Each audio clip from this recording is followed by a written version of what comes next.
컴플렉스 시작하면서 컴플렉스가 단지 컴플렉스일까? 아니다 라고 답을 하고 이 강의를 시작하도록 하겠습니다. 그러면 질문을 하나 던져보겠습니다. 프랑스의 수도가 어디입니까? 파리입니다. 그런데 왜 그 많은 이름 중에 하필 똥파리를 연상케 하는 파리라는 이름을 지었을까요? 그것은 소아시아의 파레에서 유래된 이름입니다. 이 파레 사람들이 헤라클레스의 황금 사과를 찾기 위해 도나우 강으로 올라섰다가 라인강을 건너 센강에 와서 멈춰선 곳을 파리라고 불렀다는 것입니다. 자기의 뿌리를 그리스에 두고 싶었던 까닭입니다. 생각해 봅시다. 지금은 유명한 관광 도시이지만 파리가 건설될 당시에는 아무것도 없지 않았겠습니까? 그래서 자신을 풍요롭게 만들 수 있는 토대는 무엇인가를 고민하지 않을 수 없었던 것입니다. 그것은 정신적인 영양분, 곧 인문학적 뿌리였습니다. 요즘 개념으로 말하자면 파리는 그리스에 대하여 컴플렉스를 가지고 있었다는 점입니다. 그렇다면 지금 많은 기독교인들이 향수로 간직하고 있는 로마는 어떨까요? 마찬가지입니다. 로마의 건국 신화는 두 개의 문화가 합쳐졌습니다. 호메로스의 일리아스와 오디세이아를 잘 아실 겁니다. 트로이의 왕자 파리스가 그리스의 왕비였던 헬레네를 납치하죠. 첫눈에 사랑에 빠졌기 때문입니다. 납치를 사랑이라고 포장할 수 있는지 모르겠으나 헬레네가 파리스를 진심으로 사랑했던 것은 사실입니다. 어쨌든 이 사건 때문에 전쟁이 일어납니다. 결국 전쟁 막바지에 그리스는 에페우스 장군이 만든 트로이 목마로 전쟁을 이기게 됩니다. 이때 배를 타고 탈출한 트로이 사람들이 7년 동안 정처 없이 떠다니다 도착한 곳이 팔라티노 언덕입니다. BC 12세기입니다. 이 탈출을 이끈 주인공이 트로이 전쟁의 영웅 아이네이아스 장군입니다. 이 장군의 손자가 쌍둥이였던 로물루스와 레무스입니다. 늑대의 젖을 먹고 자랐다는 그 아이들 말입니다. 그런데 로마가 언제 건국되었습니까? 그리고 누가 건국했습니까? 로마는 기원전 8세기 라틴 민족이 세운 국가였습니다. 그러니까 건국 주체도 이상하지만 시간도 400년의 차이가 생깁니다. 무슨 의미일까요? 왜 로마는 역사를 왜곡하고 있을까요? 로마는 두 문화가 서로 만나서 건국된 국가라는 것을 강조하고 있는 것입니다. 두 문화가 만나면 서로 충돌할 수도 있지만 풍요로움을 가져올 수도 있습니다. 로마는 단일 민족이 아니라 미국처럼 여러 민족이 서로 어울려서 풍요로운 열매를 맺은 국가였습니다. 이 위대한 가치는 로마가 멸망할 때까지 없어지지 않습니다.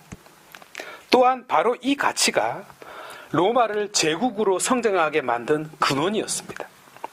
그런데 인류 역사상 가장 위대한 국가인 로마가 왜 400년이라는 시간을 뻥치고 있을까요? 바로 컴플렉스 때문입니다. 그들도 자신의 기원을 그리스의 풍요로움에 두고 싶었던 것입니다. 말하자면 라틴 민족이 위대한 인문학을 꽃피운 그리스 민족과의 결합을 통해 로마라는 국가를 건국했다는 것을 자랑하려는 것입니다. 그러니까 파리나 로마조차 컴플렉스로 시작했다는 의미입니다. 무슨 말이냐면 컴플렉스는 나쁜 면만 가지고 있는 것이 아니라 좋은 컴플렉스도 있다는 뜻입니다. 곧 컴플렉스조차도 얼마든지 좋게 가꾸어 나갈 수 있다는 것입니다. 그래서 사순특강의 주제로 컴플렉스를 골라보았습니다. 저를 비롯한 많은 이들이 이 문제 때문에 자신의 삶을 행복하게 살아가지 못하고 있기 때문입니다. 누구나 컴플렉스가 있습니다. 누구도 여기서 자유로울 수는 없습니다. 그래서 이 주제가 내 삶에 도움이 될 수 있기를 바랍니다. 악조차 선으로 바꾸는 지존처럼 나도 컴플렉스를 풍요로움을 낳는 그 무엇, 곧 창조적 역사로 새로 바꿀 수 있으면 좋겠습니다. 첫 번째, 오이디푸스 컴플렉스. 컴플렉스를 말할 때 소포클레스의 그리스의 비극을 빼놓고 시작할 수는 없겠습니다. 그가 이 개념을 쓴 것은 아니지만 이 개념을 만든 사람이 처음으로 인용한 작품이기 때문입니다. BC 430년 오이디푸스 왕이라는 작품입니다. 나는 누구인가? 라는 자신의 정체성을 찾아가는 여행이 이 비극의 내용입니다. 그노티 세 아우톤, 너 자신을 알라 라는 말이 소크라테스의 말은 아닙니다. 물론 이 말을 누가 했는지는 정확하게는 잘 모릅니다. 철학자 탈레스가 처음 쓴 말이라고 추정이 되고 이후에 스파르타의 킬론이 도용했다고도 합니다. 그러나 이 화두는 소포클레스의 오이디푸스 왕의 주제였습니다. BC 366년에서 329년에 세 번째로 지어진 아폴론 신전, 곧 세계의 배꼽이라고 불리는 델피 아폴로 신전에 이 말이 새겨졌습니다. 이 질문, 곧 너 자신을 알라 라는 화두가 수천 년 동안 전해져 온 것처럼, 아니 앞으로도 인류에게 영원한 질문으로 남을 것처럼 오이디푸스 왕도 나는 누구인가 라는 이 질문에 대한 답을 찾고 싶었습니다.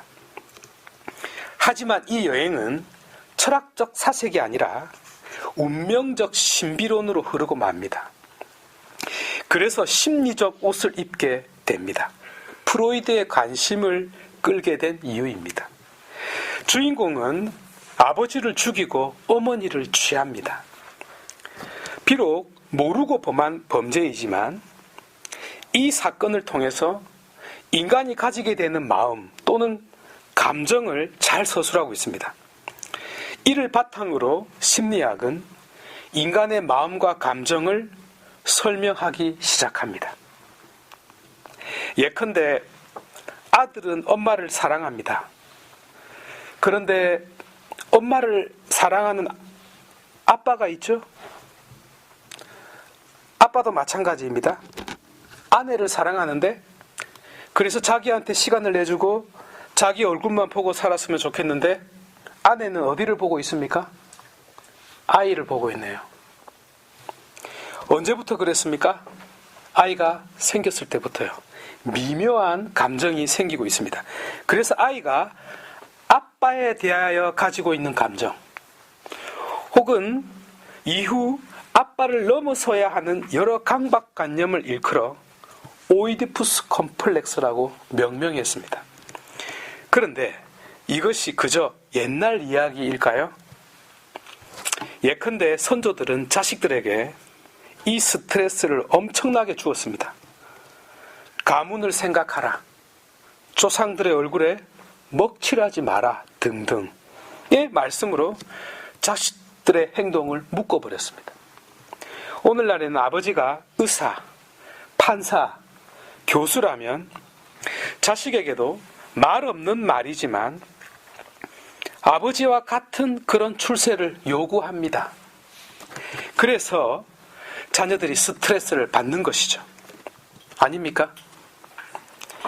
요구하지 않습니까? 그러면 정말 내 자식이 아무렇게나 되어도 됩니까? 아니, 그렇게 바라는 것이 잘못입니까? 처음에 질문을 드리지 않았습니까? 어떻게 하면 좋은 열매를 맺을 수 있는가라고 말입니다. 가장 친근한 관계에서조차, 곧 대단한 부모의 존재 자체가 스트레스일 때 어떻게 해야 할까요? 부모가 망가질까요? 어떻게 해야 합니까? 이것이 문제가 된다는 것이 문제가 아닐까요? 정말 프로이드의 말처럼 이것이 문제일까요?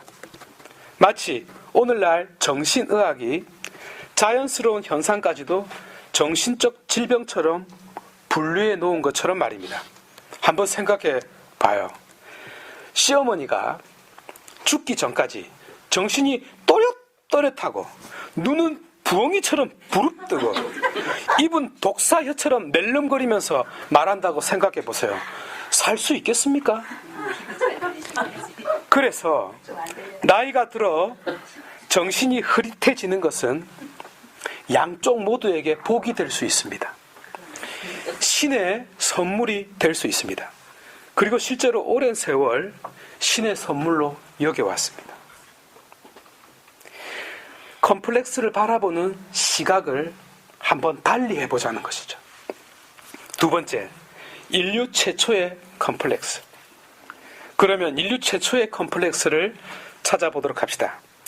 이야기가 말하고자 하는 바에 의하면, 그러니까 그가 말하고 있는 시점이 아니라 그가 말하려고 하는 시점을 찾으면 구약 성경의 카인이 컴플렉스의 시작이고 아벨은 컴플렉스의 희생자입니다. 왜냐하면 최초의 인류 아담의 아들들이었으니까요. 무슨 말이냐면 이 컴플렉스가 최초의 인류에서부터 찾을 수 있는 현상이라는 점입니다. 만약 그렇다면 내가 가지고 있는 컴플렉스가 내 탓이 아닐 수도 있겠고, 혹은 모든 사람의 보편적인 문제일 수도 있겠습니다. 위안이 되지 않습니까? 형 가인은 농부였고 동생 아벨은 양치기였습니다. 그런데 신은 형의 재물은 받지 않고 동생의 것을 기쁘게 받아들이죠. 그래서 질투가 생겨 동생을 죽여버립니다. 누가 잘못을 했습니까? 이런 질문을 할 수 있습니다. 만약 신이 재물을 받지 않았다면 형이 동생을 죽일 이유가 있었을까? 라고 말입니다. 어떤 면에서 신이 질투를 유발했죠. 그렇지 않나요? 형과 동생 사이에 경쟁을 시켰으니까요. 경쟁하다가 사건이 터진 겁니다. 그러면 이 사건을 다른 시각에서 보도록 할게요. 큰 그림을 그려볼까요? 형이 농부였고 동생이 양치기였다는 것은 농경사회와 유목사회가 충돌했다는 뜻으로 해석할 수 있습니다. 인류의 문명을 발전시킨 원동력은 농경민족입니다. 반면에 유목민족은 통치 세력이었습니다. 사냥하러 돌아다니는 것이 너무 힘들었거든요. 그러다 농사를 짓는 민족을 만납니다. 빼앗는 것이 훨씬 쉬웠습니다. 소위 나쁜 놈들이죠. 그런데 좋게 보면 우리가 너희를 지켜줄게. 대신 너희는 세금만 좀 내. 그러면 너희는 마음 편하게 농사 짓고 우리는 나라를 지키고 효율적으로 통치해 줄게 라고 서로가 합의를 한 것입니다.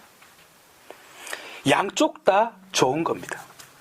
그런데 성경은 거꾸로 말하고 있습니다. 농경 문화가 나쁘다는 것입니다. 질투를 하고 있습니다. 컴플렉스를 가지고 있습니다. 왜 그래요? 히브리 민족이 유목민이었기 때문입니다.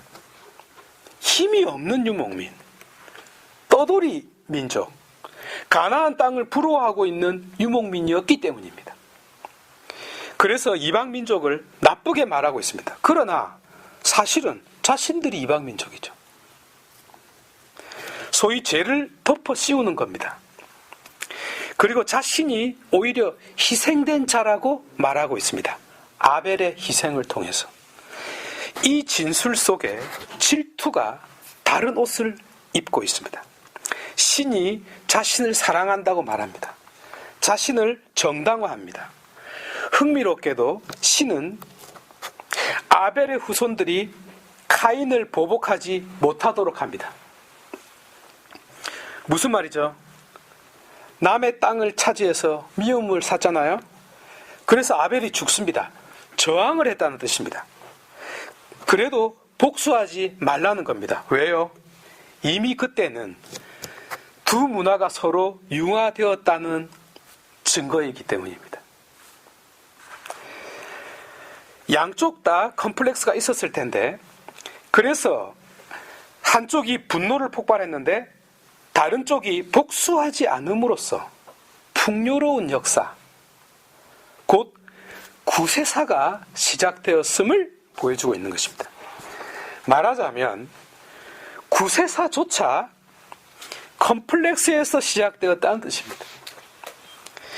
마찬가지로 너와의 만남에서 필연적으로 생겨나는 감정은 결코 나쁜 결과만을 가져오는 것은 아닙니다. 분명 서로가 필요한 것이 있고 서로를 성장시키는 어떤 요소도 있습니다. 다만 내가 큰 그림을 볼 수 있다면, 혹은 긴 시간을 두고 깊이 생각할 수 있다면 말입니다. 세 번째, 컴플렉스의 화신들. 만약 컴플렉스 때문에 힘들어하는 분이 계시다면 사울과 다윗의 이야기를 읽고 묵상해 보시기 바랍니다. 질투의 화신인 사울이 등장합니다. 여인들의 질투는 저리 가라입니다. 그는 다윗을 견디지 못합니다. 분노가 하루 종일 그의 마음을 사로잡고 있습니다. 누가 다윗이라는 이름만 말해도 말하는 그자는 바로 찍혀버립니다. 이 병을 치유할 약은 없습니다. 불치병입니다.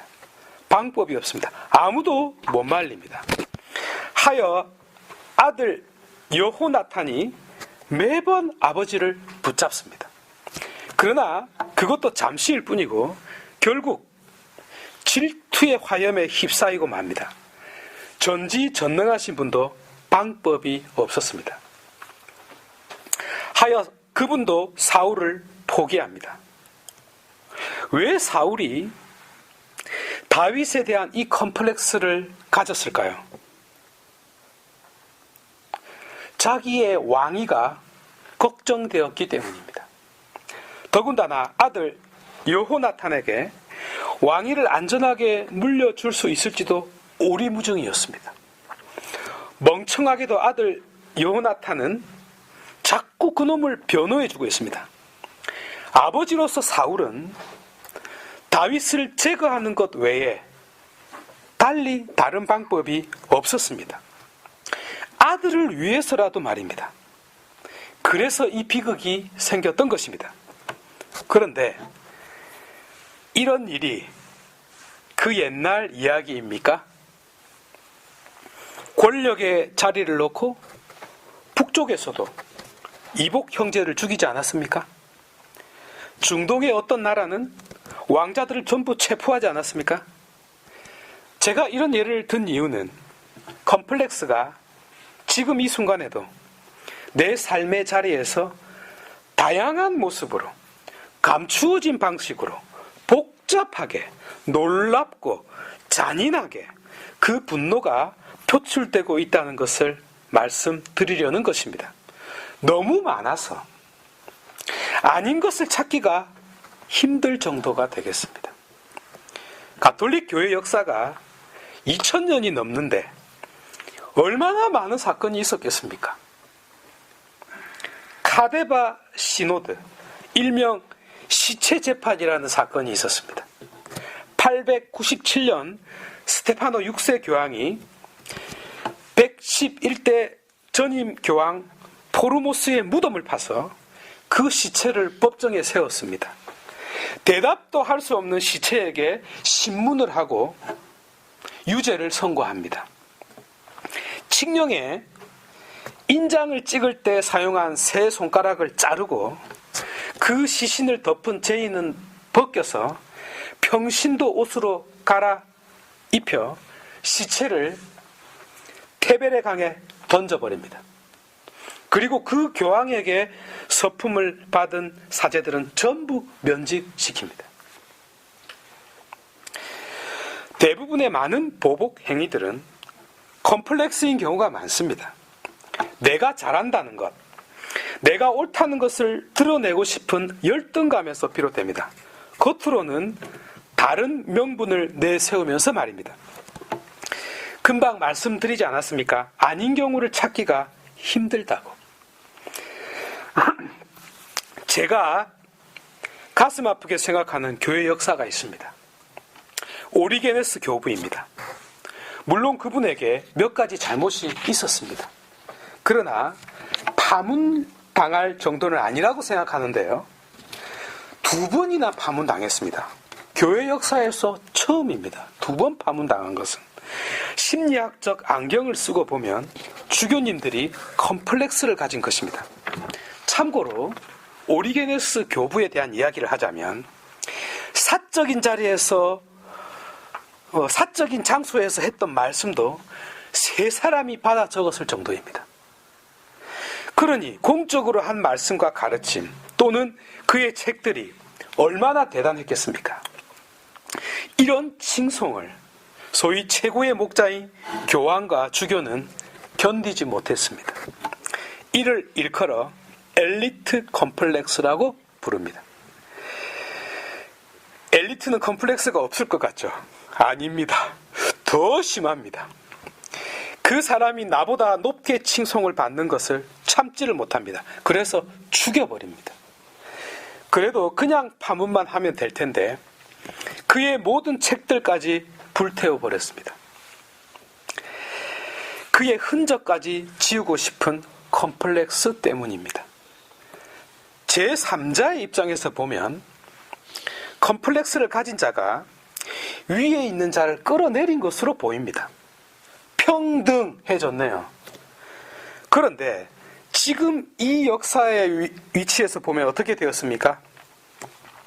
교회를 풍요롭게 해줄 보석을 잃어버린 격입니다. 만약이라는 가정이지만 그의 책들이 불타지 않았다면 16세기 교회의 분열도 막을 수 있었는지도 모릅니다. 그 증거를 찾을 수 있습니다. 그의 작품들 중에 몇몇 단편, 예컨대 데 프린치피스, 원리론이라는 작품이 불타지 않고 전해집니다. 최초의 조직신학적 작품입니다. 그는 여기서 신플라톤 철학과 필론의 알레고리 방법을 사용하여 성경을 삼중적 의미로 해석합니다. 다시 말해서 몸은 문자적 의미를, 영혼은 도덕적 의미를, 영은 알레고리적 의미를 가리킨다고 말합니다. 이 방법은 지금까지도 쓰고 있고 앞으로도 쓰일 방법입니다. 가톨릭 교회 교리서에도 명시되어 있는 그분의 이 방법은 성경 해석의 대원칙입니다. 이 방법을 사용하여 가장 위대하고 가장 깊이 있고 가장 감동적인 작품을 남긴 신학자가 있습니다. 누구일까요? 성 아우스팅입니다. 교회 역사상 가장 강론을 잘한 사람이 성 베르나르도라고 알려져 있습니다. 물론 요한 크리소스토모도 빠질 수 없죠. 그러나 성경 해석에 있어서 가장 깊이 있는 해석을 한 사람은 단연코 성 아우스팅입니다. 다시 말해서 만약 오리게네스가 없었으면 성 아우스팅이 위대해질 수 있었는지는 의문이라는 말입니다. 나아가 종교개혁 당시 최고의 인문학자였던 에라스무스도 오리게네스의 영향을 받을 정도였습니다. 더욱이 성경 해석에 새로운 원칙을 내세운 마르틴 루터도 오리게네스의 방법론을 더욱 심화했습니다. 이 정도인데 만약 다른 작품들이 남아있었다면 지금의 교회는 얼마나 풍요로워졌을까요? 그런데 보십시오. 이 천재에 대한 컴플렉스는 모든 것을 파괴하고 말았습니다. 한 가지 예를 더 들어보겠습니다. 조선 천주교에 박해의 바람이 분 원인에 대해서 잘 아실 겁니다. 이 박해의 원인은 조상들에 대한 제사가 분쟁의 불씨였습니다. 교황청이 갑자기 제사 금지령을 내렸기 때문입니다. 그러면 신도들은 따라야 하죠. 그러나 유교를 신봉한 조선 정부는 용납할 수 없는 사안입니다. 그런데 한국 천주교는 지금까지 억울하게 박해를 받았다는 점만 부각시켰습니다. 역사는 지금 이 시점에서 혹은 지금의 가치관으로 판단하면 매우 곤란합니다. 왜 그렇습니까? 앞의 역사가 전부 잘못되었다는 결론만 나오기 때문이죠. 역사를 왜곡하면 안 됩니다. 왜곡한 역사 자체도 또 하나의 역사로 기록되기 때문입니다. 이것은 역사책의 분량을 그만큼 늘릴 뿐입니다. 조선의 박해는 중국 선교에서 비롯되었습니다. 잘 아시다시피 예수회의 마테오 리치가 중국에 먼저 들어갔습니다. 오늘날의 개념으로 설명하면 마테오 리치는 선교의 토착하에 성공한 것입니다. 저 밑바닥의 백성들로부터 시작하여 학자들과 정부 관료에 이르기까지 이성적 동의와 존경을 받게 됩니다. 중국 황제조차도 인정을 합니다. 그런데 후발주자인 프란치스코회와 도미니코회가 뒤늦게 들어가는데요. 이 마테오 리치 때문에 그리고 예수회 때문에 비집고 들어갈 곳이 없었던 것입니다. 이미 받을 존경을 다 받고 있으니까요.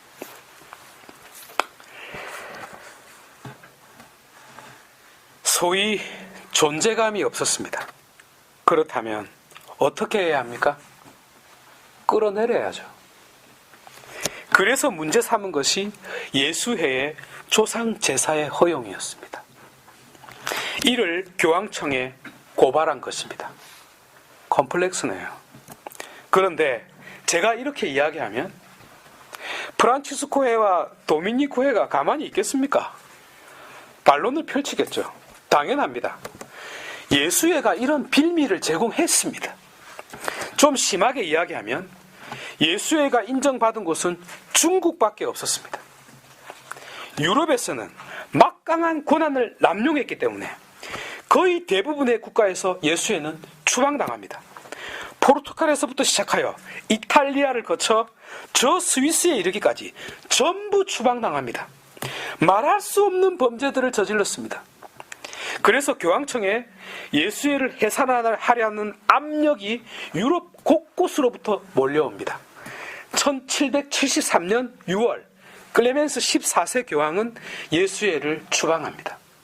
그리고 그해 9월 예수회를 해산합니다. 제사 금지령이 내려진 때가 1742년입니다.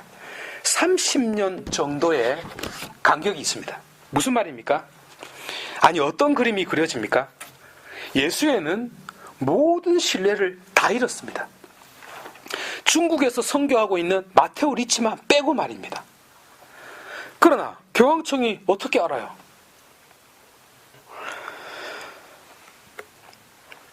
예수회가 모든 신뢰를 잃어버렸기 때문에 편지 한 장이면 끝장나는 것입니다. 그리고 그렇게 되었죠. 곧 교황청은 제사 금지령을 내렸습니다. 자, 어떻게 진행되었죠? 예수회는 교회로부터 추방되고 해산됩니다. 반면 프란치스코회와 도미니코회는 중국에서 추방당합니다. 이 사건이 지금까지 교황청이 중국에 쩔쩔매는 원죄가 되고 있습니다. 결과적으로 교회는 전부 다 잃었습니다. 얻은 것이 있다면 순교자만 생겼습니다. 결코 자랑스러운 역사가 아닙니다. 너 죽고 나 죽는 그런 결과만을 가져왔습니다. 컴플렉스는 이런 결과를 낳습니다. 그를 끌어내리지만 그렇다 하더라도 내가 상승하는 것은 아닙니다. 전부 다 잃어버립니다. 그런데도 컴플렉스는 기어이 이 길을 가게끔 나를 조정합니다. 처음에도 말씀드렸듯이 너무 많아서, 아니 인류 역사가 컴플렉스의 역사라서 아닌 것을 찾기가 힘듭니다. 네 번째, 컴플렉스의 보편성. 흔히 인간에 대한 정의를 살펴보면 통상 육신과 정신의 합일체라고 볼 수 있겠습니다. 그리고 이 정신도 이성과 마음으로 구분이 되어 왔습니다. 이성은 생각과 사상이 되겠고 마음은 양심과 도덕이 되겠습니다. 그런데 이성의 가장 깊은 곳과 양심의 가장 깊은 곳을 주관하는 영혼이라는 실체가 있음을 기독교는 믿고 있습니다. 그래서 인간은 세 부분으로 구성되어 있겠습니다. 그리스 철학과 라틴 철학의 좀 차이죠. 물론 온전히 하나로 되어 있기 때문에 분리는 안 됩니다. 그러나 이렇게 구분해서 보자는 것입니다. 그러면 육신과 정신과 영혼의 합일체인 인간에게 컴플렉스가 있음을 금방 알 수 있게 됩니다. 멀쩡한 육신을 가지고 있는 사람들이 얼마나 될까요? 우리는 병원에 간 적이 많습니다. 그 많은 병원이 왜 있습니까? 육신에 문제가 생기기 때문입니다. 설사 지금은 괜찮을지라도 육신은 시간의 지배를 받기 마련입니다. 곧 흠집이 생깁니다. 사고를 당할 수도 있습니다. 병고가 찾아올 수 있습니다. 병에 걸리면 낫기를 바라고 병이 나으면 다시 병에 걸릴까 저한다 라고 성 아우스팅이 고백하지 않았습니까? 인간은 컴플렉스의 틀에서 벗어날 수 없다는 의미입니다. 또한 육신은 건강해도 정신에 문제가 있는 사람도 많습니다. 혹은 성격에 문제가 있는 사람도 많습니다. 이는 더 힘듭니다. 감당이 불감당입니다. 설명할 필요가 없습니다. 문제는 자신이 그런 환자가 아닌데도 불구하고 그런 자가 된다는 데 있습니다. 왜요? 컴플렉스는 자기 자신을 상대적 비교를 하는 자리에 앉히기 때문입니다. 머리가 좋은 사람이 있습니다. 그 사람은 부자로 삽니다. 능력이 있으니까요. 그런데 컴플렉스는 내 꼴을 보게 만듭니다. 당연히 자신을 학대하겠죠. 아니면 그 똑똑한 자를 끌어내리게 됩니다. 공격해서 흠집을 냅니다. 그렇지 않으면 자신이 견디지를 못하니까요. 그러나 앞에서 언급했듯이 그가 파멸된다 하더라도 자신이 나아지는 것은 아무것도 없습니다. 나아가 육신과 정신이 건강한 것처럼 보여도 영적으로 문제가 있는 사람도 많습니다. 소위 죄를 짓는다는 뜻이죠. 기독교 도구마는 한마디로 이렇게 선언하고 있습니다. 모든 인간은 죄인이다 라고 말입니다. 말하자면 모든 인간은 컴플렉스가 있다는 뜻입니다.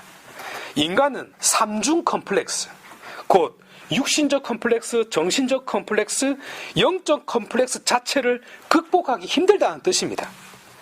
내가 이런 처지에 놓여 있다는 이 엄연한 상태, 혹은 이런 처지에 내 던져져 있음에 대한 자각, 곧 컴플렉스는 우리 자신을 엄청나게 위축시킵니다.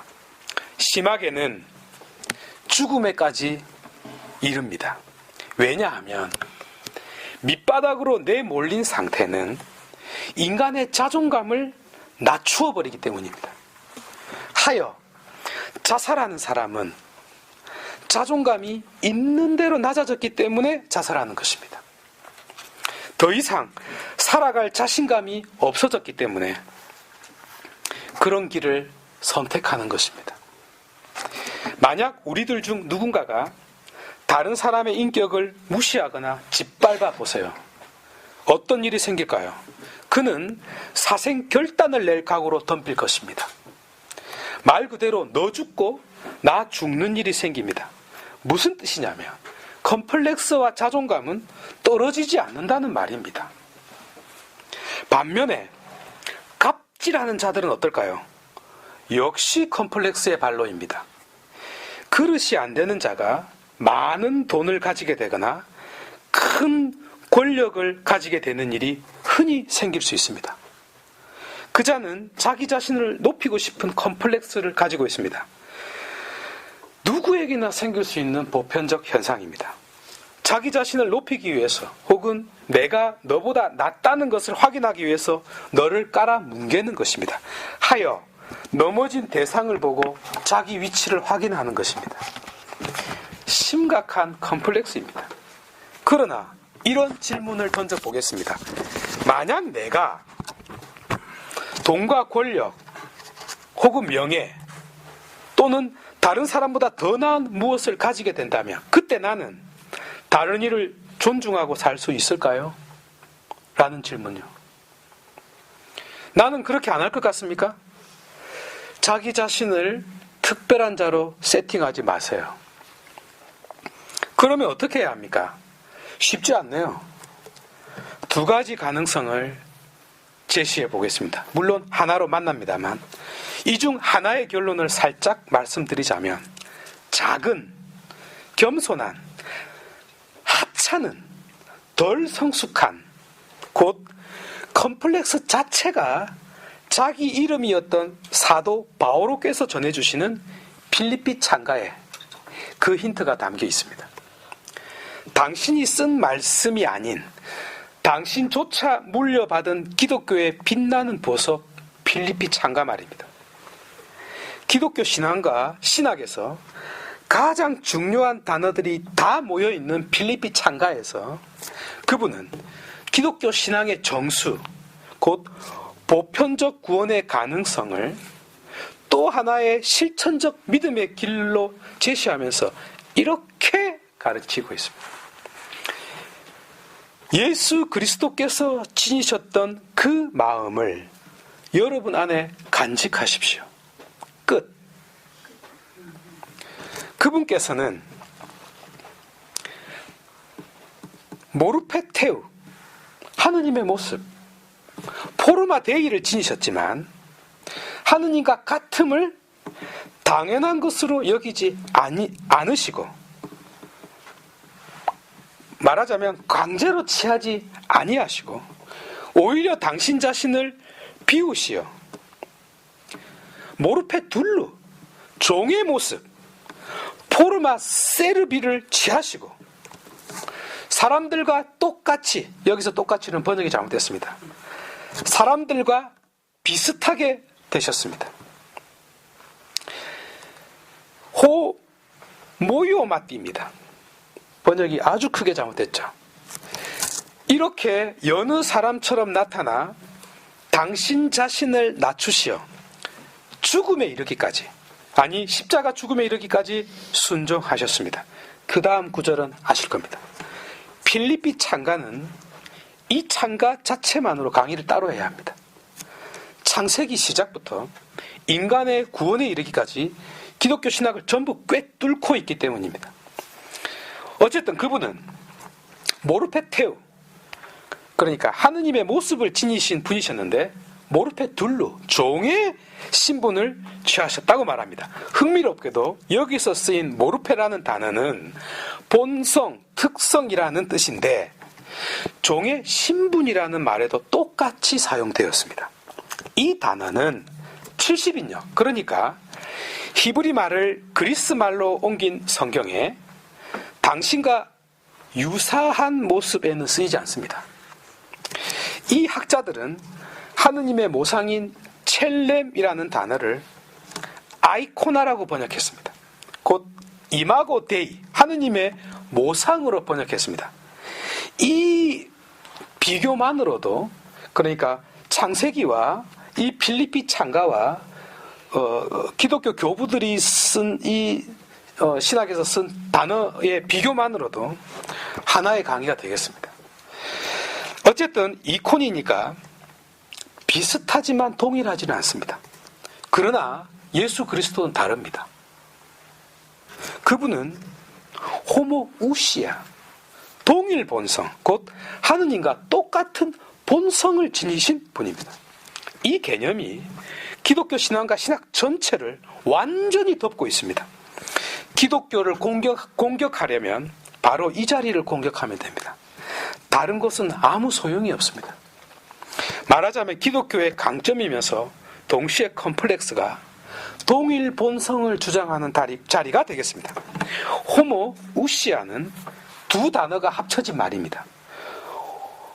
호모스는 같다는 뜻이고 우시아는 재산, 본성이라는 뜻입니다. 그래서 호모 우시아는 재산이 같다. 나하고.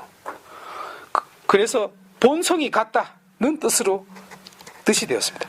하여 동일 본성이라는 개념이 탄생했습니다.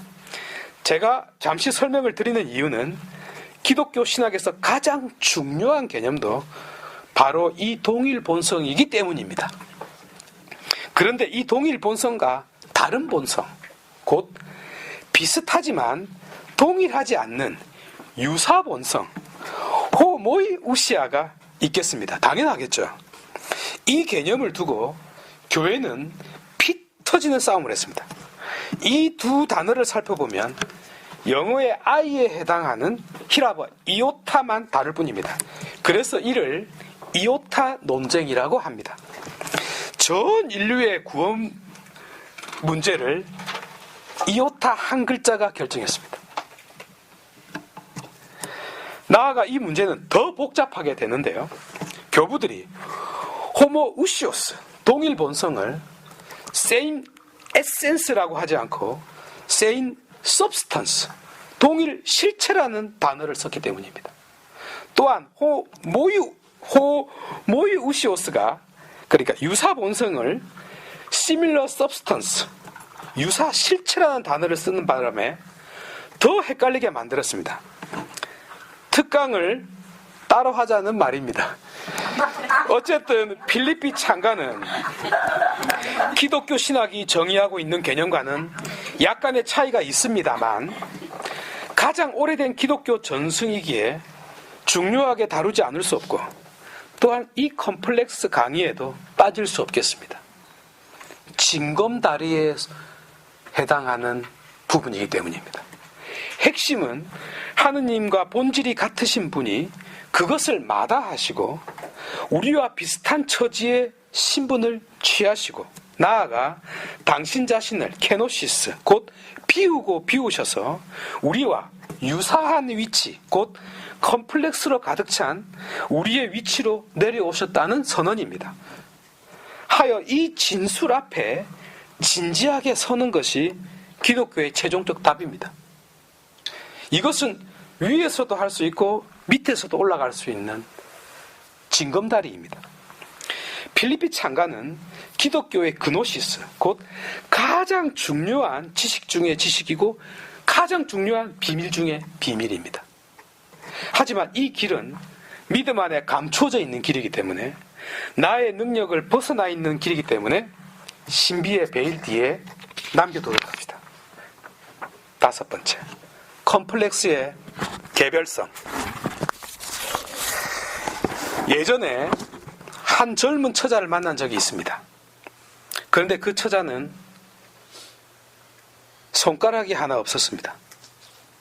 사고를 당한 것인지 알 수는 없었지만 그녀는 다른 한 손으로 그 손을 가렸습니다.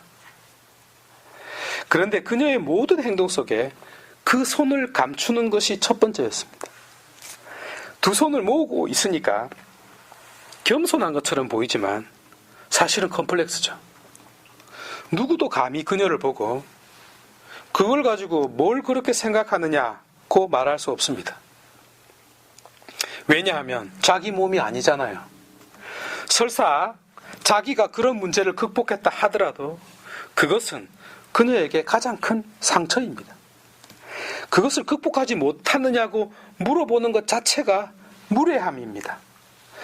저는 그 처자를 보고 그녀가 지금까지 걸어온 삶 자체가 파노라마처럼 펼쳐지는 것을 느낄 수 있었습니다. 정말 가슴이 울컥했습니다. 그러나 어디 그 처자뿐이겠습니까? 유방암이 걸려서 한쪽 가슴이 없는 여인도 많습니다. 육신의 온갖 병고들, 심지어는 희귀병으로 고생하는 사람도 여러 번 만났습니다. 제가 경자 봉성체 주러 다니는 사람들 중에 여럿이 있었습니다. 제가 할 수 있는 것이 아무것도 없습니다. 정신적으로 병고를 앓고 있는 이들도 많이 만났습니다. 우울증은 어떻습니까? 아니, 가족들 중에 치매 걸린 부모, 형제, 마약하는 자녀, 방황하는 자녀, 사고치는 자녀가 없습니까? 오직 죽음만이 해결해 줄 수 있는 부모, 형제와 산 적이 있습니까? 기도하면서 내 부모, 형제, 자식이 죽게 해달라고 기도한 적이 있습니까? 무엇보다 내 자신이 죄악의 사슬에서 벗어나지 못합니다. 이것이 컴플렉스입니다. 어떻게 극복합니까? 필리피 창가의 결론에 도달하기 전에 똑같은 자리이지만 징검다리에 해당하는 대안을 제시해 볼게요. 다시 소크라테스 이야기를 해보겠습니다. 그가 첫 번째 재판에서 사형 언도를 받았을 때 배심원들의 판결은 280대 220으로 비슷하게 나왔습니다. 만약 항소심에서 몇몇 배심원들이 소크라테스의 손을 들어주면 재판은 뒤집힐 수도 있었습니다. 그렇게 하려면 배심원들을 설득해야 합니다. 하지만 소크라테스는 그렇게 하지 않았습니다. 오히려 분노하게 만들었습니다. 살고 싶으면 어떻게 해야 합니까? 살려달라고 엎드려야 되죠. 그러나 소크라테스는 죽음으로도 위협할 수 있는 자가 아니죠. 소위 콤플렉스를 넘어서 있는 사람입니다. 그래서 2차 재판에서는 501대 361이라는 큰 차이로 사형 선고가 내려졌습니다. 그런데 소크라테스는 제자들에게 이렇게 말했습니다. 내가 죽으면 저 세상에서 호메로스를 만날 수 있기 때문에 기쁘다고 그랬습니다. 호메로스를 만날 수 있는 희망 때문에 죽는 것이 기쁘다고 고백했습니다. 죽음을 눈앞에 둔 기독교인들이 이런 태도를 가지고 있습니까? 그리스도를 만나려는 기쁨을 가지고 있습니까? 죽음의 위협 앞에서 예수 그리스도는 어떠했습니까? 오히려 당신은 소크라테스조차도 넘어서 당신 자신의 목숨을 기꺼이 자유롭게 내어놓았습니다. 성경이 강조하는 부분은 기꺼이 자유롭게 내어놓았다는 거죠. 컴플렉스를 극복하고 있네요. 제가 말씀드리고 싶은 요지는 이것입니다. 누구나 컴플렉스가 있고 누구나 컴플렉스 안에서 허우적대고 있지만 나름 극복할 수 있는 길도 있다는 것입니다. 각자의 숙제입니다. 저도 컴플렉스가 많습니다. 마산교구에 이진수 신부님이라고 있어요. 1년 선배 신부님인데요. 같은 학교에서 같이 공부했습니다. 그분은 천재입니다. 그리고 노력파입니다. 그래요, 미치는 거죠. 저에게는 하늘 같은 분입니다. 감히 오를 수 없는 벽입니다. 저에게 100년이라는 시간이 더 주어진다 해도 차이만 더 벌어질 뿐입니다. 물론 존경을 하지만 컴플렉스가 생기지 않을 수가 없습니다. 그런데 세월이 흐르고 흘렀습니다. 가만히 생각해 보니까 나도 그 신부님보다 나은 점들을 찾을 수 있었습니다. 뭐냐? 내가 그 신부님보다 더 잘생겼다는 점입니다. 아주 기쁩니다. 어쨌든 내가 그 신부님 앞에서 컴플렉스를 가질 수밖에 없지만 적어도 흉내내려고 따라가려고 발버둥 쳤습니다. 그래서 책 한 권이라도 더 읽게 되고 앉기 싫은 책상에 내 엉덩이를 앉히는 습관을 가지게 되었습니다. 내 본성을 거슬러서. 하여 그 신부님과 비교하면 더욱 벌어졌을 뿐이지만 적어도 나도 앞으로 갔다는 겁니다. 비행기를 타고 그분이 뉴욕에 갔다면 나는 자동차를 타고 그 방향으로 가고 있습니다. 시간은 걸리겠지만 도착할 것입니다. 그리고 비행기를 타고 빨리 도착하는 것이 좋은 것도 아닙니다. 자동차는 주위 경관을 구경할 수 있게 해주고 중간에 맛있는 식당도 들리게 해주고 좋은 사람도 만나게 해줍니다. 모방의 힘입니다. 그러다 보니 그 신부님보다 더 대단한 분들을 더 많이 만날 수 있게 되었습니다. 이것이 바로 컴플렉스가 아닌 존경과 모방이 가져다주는 예기치 못한 선물입니다. 기대하지 못한 선물이 됩니다. 사도 바오로께서 필리피 창가를 소개하면서 주신 가르침이 바로 프로네오라는 말씀입니다. 무슨 뜻이냐? 생각하라, 마음에 간직하라는 뜻인데요. 그리스도께서 취하신 행위에 대한 애티튜드, 곧 그분의 태도를 가슴속에 간직하라는 뜻이었습니다. 이 나침판이 내 안에 있을 때, 어떤 분이 내 삶을 이끌어주는 동기가 될 때, 내가 발버둥 칠 어떤 이유가 있을 때, 바로 그때 내 안의 컴플렉스는 풍요로움을 가져다주는 선물로 바뀔 수 있으리라 믿습니다. 아멘. 아멘. 이런 컴플렉스는 가지고 있어야 합니다. 가톨릭 교회에 성인이 많습니다. 그것은 내 길을 꺾기 위해서가 아니라 나를 위한 모범으로 제시한 것입니다. 어떤 일정한 방향에 대한 태도를 지닐 수 있도록 그것을 도와주기 위해서 그 많은 성인들을 보여주는 것입니다. 그런데 그분들의 전기를 읽어보면 결국 그분들조차 어떤 컴플렉스로 가득 차 있었음을 알 수 있습니다. 켄터키 트라피스트 수도원에 존 그린 한닝이라는 성인이 있습니다. 그는 성격이 더러워서 아버지와 싸우고 집에 불 지르고 가출한 놈입니다. 뒤늦게 수도원에 들어갔는데 집에서 샘 바가지 밖에서도 새지 않겠습니까? 맨날 싸웁니다. 성격이 불같고 더러워서요. 그런데도 아무도 말을 못합니다. 아무도 말리지를 못합니다. 그래서 어느 날 수도 원장이 불러서 이렇게 말을 합니다. 너 사람 새끼 좀 되라. 다른 사람들이 언제까지 너 뒤치다꺼리 해야 되겠어? 라고 충고했습니다. 이 말 한마디 때문에 그때부터 그는 자기 자신과 싸우게 되죠. 결국 성인이 되었습니다. 아마 미국의 1호 성인이 아닌가 싶은데, 하느님에게 안가품한 사나이라는 책에 소개된 실제 성인 이야기입니다. 무슨 말이냐? 아무도 대신해 줄 수 없는 나 자신만의 컴플렉스가 있다는 뜻입니다. 하지만 나도 할 수 있다는 뜻입니다. 극복할 수 있습니다. 아니, 극복해야만 내 삶이 될 수 있습니다. 생각해 보세요. 존 그린 한닝의 아버지가 먼저 죽었겠죠. 만약 아버지가 살아생전에 그 망할 놈의 아들이 성인 품에 올랐다는 것을 알았다고 가정해 보십시오. 아마 아버지는 신앙을 버렸을 겁니다. 그런 놈도 성인 품에 올랐으니까요. 그러니까 나도 할 수 있습니다. 아니, 해야만 합니다. 아멘. 아멘. 자, 이제 종착역을 향하겠습니다. 6번째, 우울한 컴플렉스. 처음에 결론을 먼저 말씀드리고 시작했습니다. 컴플렉스가 단지 컴플렉스일까? 아니다 라고 말입니다. 이어서 이 질문을 던졌습니다. 프랑스의 수도가 어디입니까? 라고 말입니다. 지금 세계적인 도시가 된 파리나 로마조차도 컴플렉스로 시작했습니다.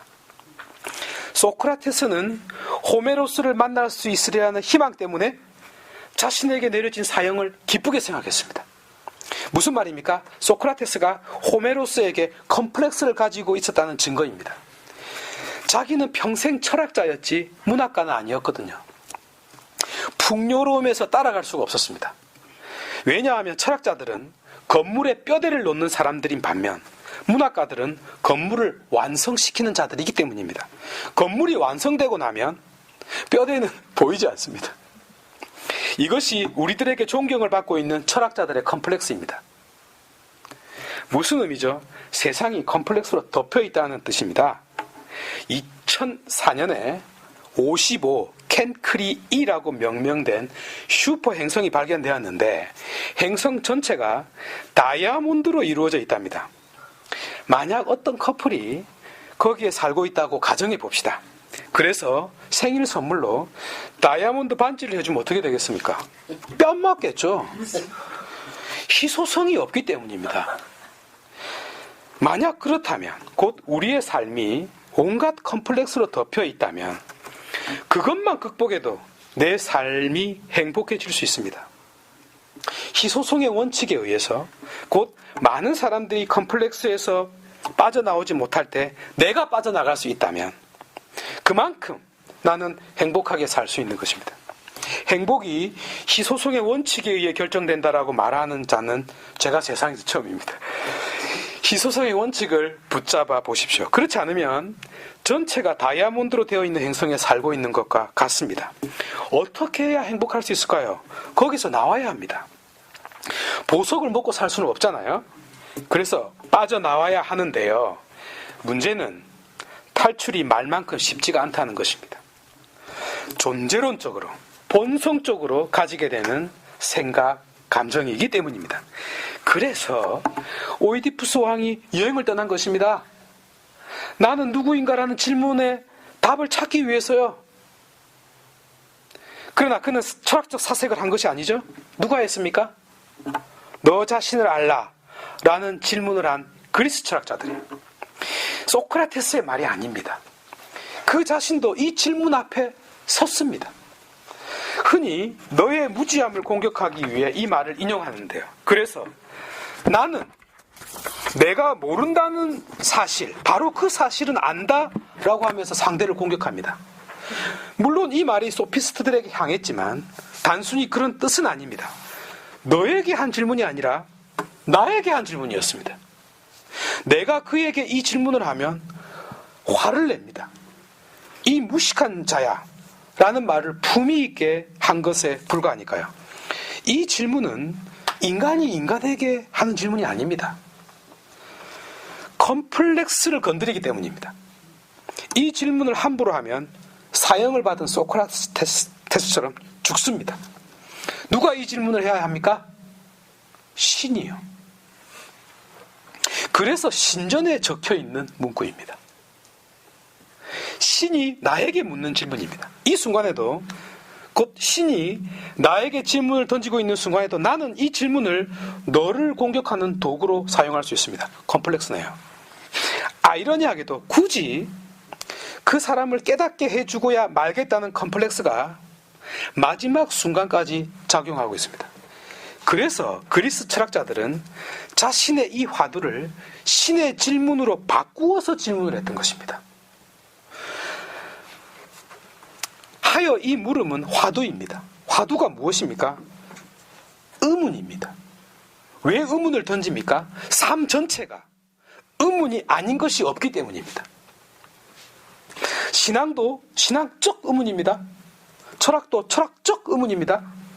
그래서 이 질문은 모든 철학자들이 처음으로 맞닥뜨리게 되는 의문으로 자리 잡게 된 것입니다. 그리고 동시에 모든 사람, 곧 모든 나에게 나는 누구인가라는 근원적인 질문을 하고 있겠습니다.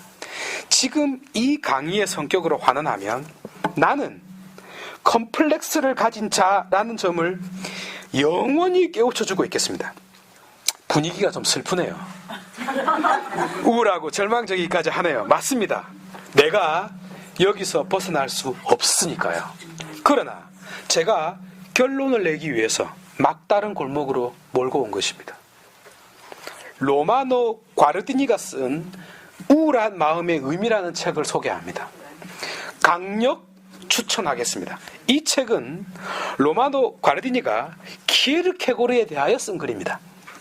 하지만 모든 사람의 컴플렉스에 관한 내용이기도 하죠. 우울한 마음은 인간이 영혼과 접하고 있기 때문에 생겨납니다. 이 영혼 앞에서 한 점도 안 되는 내 실존은 어떤 감정을 가지겠습니까? 우울해질 수밖에 없습니다.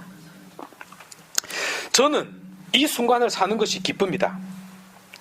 더욱이 우리 신시내티 공동체와 데이통 공동체 식구들과 함께 살고 있는 것은 큰 기쁨입니다. 그런데 우리 아이들을 보면 우울해집니다. 즐거우면서도 우울해져요. 왜냐? 아이들은 지금보다 더 좋은 세상에서 나보다 더 오래 살 수 있으니까요. 그래서 나이를 바꾸고 싶습니다. 이게 영혼 앞에 서 있는 자가 가지는 감정이 하고 비슷한 거예요. 하지만 실존적으로 안 되죠. 여러분들도 마찬가지일걸요. 사랑하는 사람을 만나서 살고 있는 것이 너무 기쁘지만 동시에 마음 한구석에는 또 다른 사람과 같이 살 수 없다는 사실에 우울할 수밖에 없습니다. 예를 든 것입니다. 그렇지 않습니까? 말하자면 기쁨과 우울은 동전의 양면처럼 동시 사건으로 발생합니다. 맞죠? 영혼 앞에 서 있는 자도 마찬가지입니다. 영혼 앞에서 영원하지 않는 나는 우울할 수밖에 없습니다. 그런데 그림을 거꾸로 그려보세요. 영원하지 않는 내가 영혼을 접하고 있지 않습니까? 이것이 반쪽짜리지만 컴플렉스를 극복할 수 있는 길입니다. 이것을 일컬어 긍정적 의미의 우울한 마음이라고 그랬어요. 키에르케고르는 자기 자신을 두고 세상에서 가장 우울한 사람으로 생각했습니다. 그런데 이 우울함은 자신을 가장 깊이 있는 철학자이자 신학자로 만듭니다. 만약 그가 우울하지 않았다면 우리는 그의 깊이 있는 사색을 접하지 못했을 것입니다. 그래서 그의 우울함은 세상에 희망을 가져다 주었을 뿐만 아니라 자신의 인생도 가장 의미 있는 삶으로 이끌었습니다. 말하자면 나의 우울함은, 나의 컴플렉스는 내가 아닌 너에게도 희망을 줄 수 있습니다. 하여 견디어내고 극복해야 한다는 것입니다. 반면 제가 앞에 여러 예를 들었듯이 부정적 의미의 우울한 마음도 있는데 이는 말 그대로 절망으로 이끕니다. 세상에서 가장 우울한 자가 여기에 자신을 맡기면 안 된다고 말하고 있습니다. 그러니 자기 연민에 빠지는 것까지 포함하여 이 비극에 자신을 내맡겨서는 안 되겠습니다. 이와 병행하여 이스라엘의 신앙의 정의도 한번 짚어볼게요. 이스라엘은 야곱의 이름입니다. 야곱이 무슨 뜻이죠? 사기꾼. 이 사기꾼이 진실한 자로 변한 역사가 이스라엘의 역사입니다. 인류 역사상 가장 작은 민족 중에 하나였죠. 가장 보잘것없고 가장 형편없는 민족이었습니다. 이 민족이 지금 어찌 되었습니까? 이집트의 노예살이에서도 살아남았고 나라를 빼앗겨도 죽지 않았고 고래 뱃속에 들어가도 살아남았습니다. 수도 예루살렘이 초토화되어도 없어지지 않았고 혹독한 인종 청소를 당해도 살아남았습니다. 컴플렉스를 극복했을 때 비로소 자기 자신이 될 수 있었다는 이야기가 바로 이스라엘 신앙의 역사입니다. 아니 이스라엘 민족의 역사입니다. 나도 마찬가지겠죠? 마치면서 어떤 어마어마한 부자가 죽었습니다. 많은 사람들이 찾아왔습니다. 그중 어떤 사람이 목 놓아 서럽게 울었어요. 그런데 아들이 아무리 봐도 처음 보는 얼굴이었습니다. 그래서 어떤 관계길래 우시느냐고 물어봅니다. 그러니까 그 사람이 아무 관계도 아니다 라고 말합니다. 다만 다음 말을 덧붙입니다. 살아생전 이 엄청난 부자와 아무 관계도 맺지 못했다는 것 자체가 너무나 서러워서 울고 있다고 말합니다. 관계란 이렇게 중요한 것입니다. 정말로 내 능력과는 상관없이 관계가 맺어지면 상상을 초월하는 일을 할 수 있습니다. 만약 제가 미국 대통령과 가까운 친구 관계라면 한국 가면 국빈 대접을 받을 수 있습니다. 내 스스로의 힘으로 한 것이 아니죠. 컴플렉스도 마찬가지입니다. 근원적으로 극복할 수 없고 하더라도 반쪽만 극복할 수 있는데 그리스도와의 관계, 곧 그리스도와의 결합 때문에 삼중의 컴플렉스를 극복하는 길은 열려 있습니다. 최종적으로 이 길이 있다는 것을 말씀드리는 것입니다. 기독교 신앙이 제시하고 있는 길이기 때문입니다. 도저히 안 되는 사람은 이 신앙의 길이라도 붙잡기 바랍니다. 그러나 이 길은 노력하는 자에게도 똑같이 중요합니다. 오를 수 있는 나무가 없으면 오를 수 없으니까요. 전자는 나무 위에 계시는 그리스도께서 손을 뻗어 나를 끌어올리는 격이고 후자는 나무가 있으니까 그리스도에게로 올라갈 수 있는 격입니다. 제가 징검다리라는 말을 썼잖아요. 그래서 제가 필리피 창가를 징검다리로 소개한 이유였습니다. 사도 바오로께서 제시하고 있는 바는 모범 답안을 보여주고 있는 격입니다. 모방하라는 뜻, 곧 새끼새가 어미새의 날개짓을 흉내내듯이 계속 따라하라는 말입니다. 모범을 제시한 것입니다. 모범을 제시한 이유는 따라할 수 있기 때문이죠. 만약 따라할 수 없다면 제시하지 않았을 겁니다. 이 얼마나 중요합니까? 모범으로 제시한 것은 나도 바로 그 자리에 서 있을 수 있다는 의미이기 때문에 바오로께서 제시한 필리피 창가는 실제 희망을 전해주고 있는 모범인 것입니다. 말하자면 영혼 앞에 서 있는 나는 초라할 수밖에 없지만 반대로 초라한 내가 영혼을 접하고 있는 것처럼 그리스도 그분이 내 위치에로 내려와서 초라해졌지만 반대로 나는 초라한 나는 그분이 버린 신분을 취할 수 있다는 메시지입니다. 하강한 이유가 상승하기 위함이라는 목적을 가지고 있었다는 뜻입니다. 이는 컴플렉스 앞에 서 있는 나에게 전혀 예상치 못한 가능성의 문이 열려 있음을 말해주고 있습니다. 마치 내가 맨손으로는 사자를 이길 수는 없지만 총을 가지고 있으면 이길 수 있는 것처럼 그리스도라는 분과의 만남으로 인하여 근원적으로 극복할 수 없는 컴플렉스를 극복할 수 있는 길을 찾은 것과 같습니다. 관계 결합으로 말미암아 신앙은 내가 도달할 수 없는 곳에 도달하게 해줍니다. 그러나 이 똑같은 자리에서 제가 역설하고 싶었던 바는 나에게 내민 그리스도의 손을 붙잡는 전자의 길이 아닌 후자의 길, 곧 손을 뻗은 그리스도에게로 내가 다가가는 나의 노력을 강조하고 싶었습니다. 파리와 로마조차 컴플렉스로부터 시작한 것처럼 부족한 것이 없는 왕이었던 오이디푸스가 나는 누구인가라는 질문으로 자신을 찾는 여행을 떠난 것처럼 그리스 철학자들이 너 자신을 알라라는 화두로 인간의 본질을 깨달은 것처럼 소크라테스가 호메로스와의 만남으로 죽음의 두려움을 이겨낸 것처럼 야곱이 사기꾼에서 진실한 자로 서게 된 것처럼 키에르케고르가 영혼의 그림을 뒤집음으로써 우울한 마음을 극복한 것처럼 바오로께서 낮추어진 그리스도로부터 오히려 상승의 길을 찾은 것처럼 나 자신도 내 삶을 역전시킬 수 있는 그 길을 내 안에서 찾을 수 있다는 것을 소개하고 싶었습니다. 이는 의외로 사고의 전환만으로도 가능할 수 있습니다. 사고의 전환이 회개, 곧 메타노이아가 아닙니까? 이것이 바로 의미 부여라는 것입니다. 저는 조그만한 신시내티 성당에서 그리고 데이톤 성당에서 미사를 봉헌하지만 전 세계 교회와 함께 세상을 위한 미사를 봉헌하고 있습니다. 아멘. 테이아르 드 샤르당의 표현을 빌리자면 이 우주 위에서 미사를 드리고 있습니다. 나의 자금은, 나의 보잘것없음은, 나의 초라함은, 나의 컴플렉스는 이 정신적 의미로 말미암아 극복되고 있는 중입니다.